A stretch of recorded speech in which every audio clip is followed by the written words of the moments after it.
Okay. So what we're going to do today is we're going to show you how to be able to use the suckabucket to be able to effectively clean the cartridges that are in the hammer vac. A lot of times when we use this, we buy this specifically for our workers to be able to drill without being inundated with silica, but now we don't have a way to be able to get rid of the silica to reuse the cartridge, and that's what the suckabucket does. So the first thing is to set the suckabucket up, you need a plastic bag. This one has some silica in it now, but even without it, it's easy enough just to put it in. I wet the interior lip just slightly, and then I can take the plastic bag, and I want to make sure it adheres where this goes in. And see, the suckabucket just goes just like that, and now we're good to go. So we're going to go ahead and show how to take this out. So this cartridge, if it hasn't been taken out before, it can get a little sticky.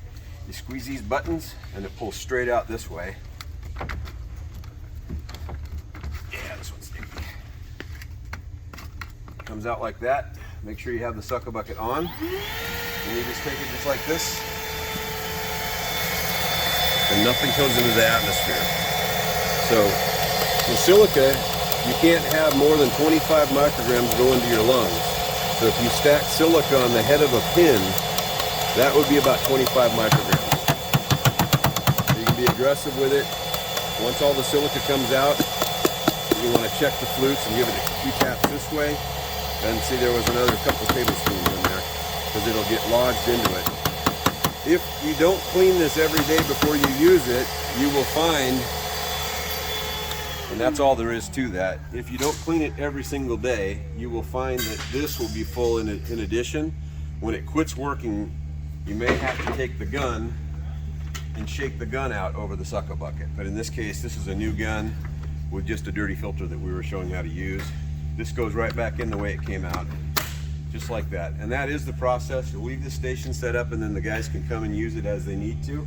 At the end of the day or at the end of the week, depending on how much silica has been placed in here, it's so simple to be able to empty it. And you just do it just like this. We need to encapsulate it to keep it safe. So you lift this up, suckabucket will keep it from dusting you. Put up like this, and no dust comes out that way.